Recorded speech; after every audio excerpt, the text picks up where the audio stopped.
미국 무역대표부 그리어 대표는 폭스 비즈니스 방송에 출연해 관세 인상 방향을 설명했습니다.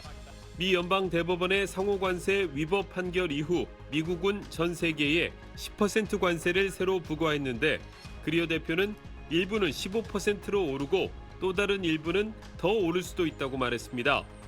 트럼프 대통령이 전 세계 대상 관세율을 15%로 일괄 인상하겠다고 밝혔던 것과는 차이가 있는 만큼 향후 미국의 추가 관세 부과가 어떻게 이루어질지 주목됩니다. 그리어 대표가 일부는 15%보다 더 오를 수 있다고 말한 건 무역법 301조 등을 통한 추가 관세 부과가 이루어질 가능성을 시사한 것으로 보입니다. 앞서 트럼프 대통령은 어제 국정연설에서 관세가 미국민이 내는 소득세를 대체할 거라며 관세 효과를 강조했습니다. Everything was working well. Countries that were ripping us off for decades are now paying us hundreds of billions of dollars. 기립박수를 보낸 공화당 측과는 달리 민주당은 냉담한 반응이었는데 특히 트럼프 대통령이 이민정책 성과를 언급할 때는 항의가 터져 나오기도 했습니다. Penalties for public officials who block the removal of criminal aliens. These people are crazy. I'm telling you, they're crazy. 트럼프 대통령은 국정연설 때 항의한 민주당 의원들은 시설로 가야 할 것 같다며 이틀째 불쾌감을 드러냈습니다. 워싱턴에서 SBS 김용태입니다. Well, we're going straight ahead with 10% straight across the board, which was the absolute right to do. And that's taking place. That's a lot of money coming into our country. 이 발언 하루 만에 트럼프 미 대통령이 전 세계 대상 관세율을 5%포인트 인상해 15%로 하겠다고 밝혔습니다. 15%는 허용된 최대치이자 법적으로 검증된 수준이라며 대법원의 관세 판결을 철저하게 검토해 결정했다고 했습니다. 이와 함께 향후 몇 달 안에 새롭고 법적으로 허용되는 관세를 결정해 발표할 거라고 밝혔습니다. 트럼프 대통령은 국제 비상경제권한법을 근거로 대통령이 관세를 부과한 건 위법이란 대법원 판결이 나오자 무역법 122조로 근거 법을 바꿔 글로벌 관세 10%를 미 동부 시간 24일 0시 1분부터 부과하는 행정명령에 서명했습니다.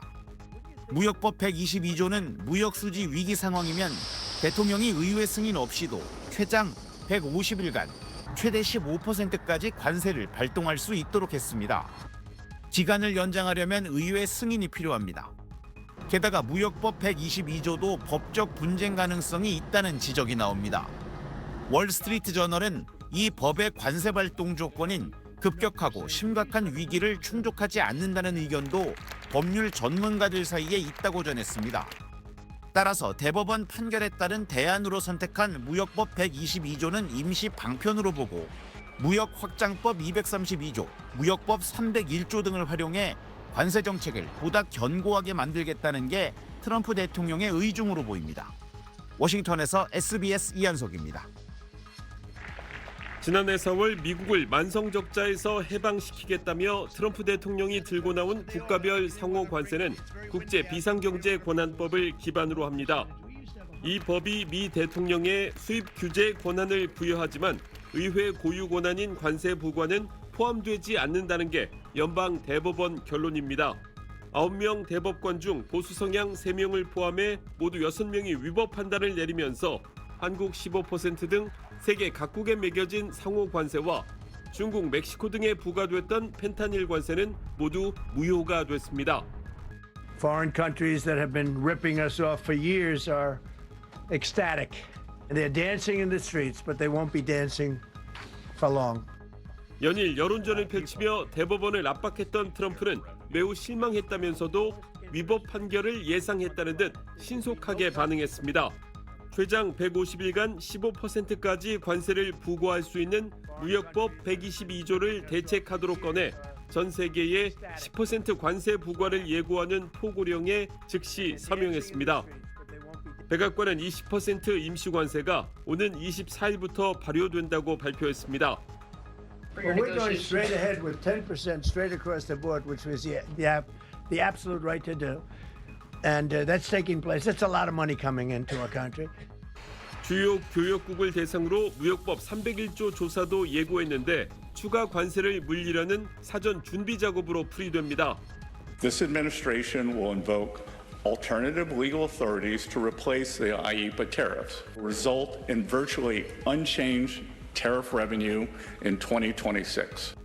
이번 대법원 판결은 상호 관세나 펜타닐 관세에만 적용되기 때문에 자동차나 철강 등 개별 품목에 매겨진 관세는 그대로 유지됩니다.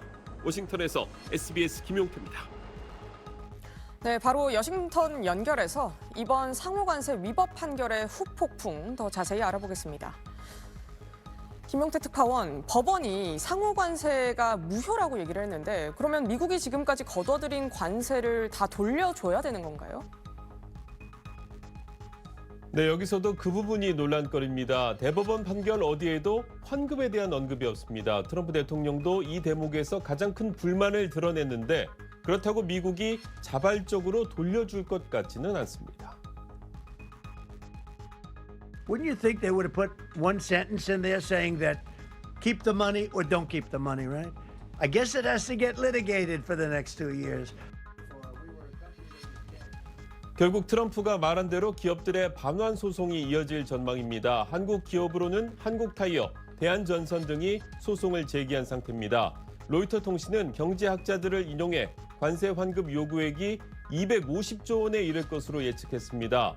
소수 의견으로 관세 합법 판단을 내렸던 보수 성향 캐버노 대법관은 환급을 둘러싼 과정이 엉망진창이 될 것이라고 예상했습니다.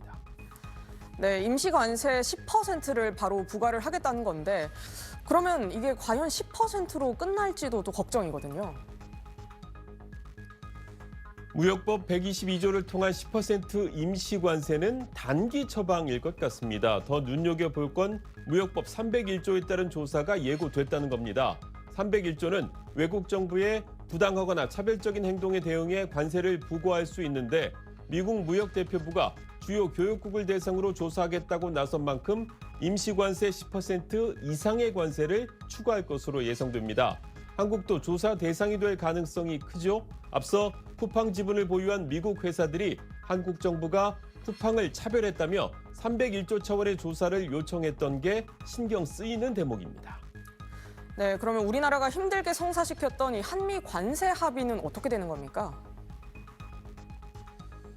네, 미국이 상호 관세를 25%에서 15%로 낮추는 조건 등으로 한국은 3,500억 달러, 우리 돈 500조 원 대미 투자를 약속했습니다. 상호 관세는 사라졌지만 대미 수출 1위 품목인 자동차에 관세가 여전히 유지되고 있고 한미 관계도 고려해야 하는 만큼 복잡하고 조심스러운 문제입니다. 당장 미 재무장관은 다른 압박 수단이 얼마든지 있다면서 모든 나라가 무역 합의를 지켜야 한다고 강조했습니다. 전문가들 사이에선 무역 합의에서 발을 빼거나 섣불리 재협상을 요구했다가는 미국에 보복당할 수도 있다는 경고가 나왔습니다. 지금까지 워싱턴이었습니다.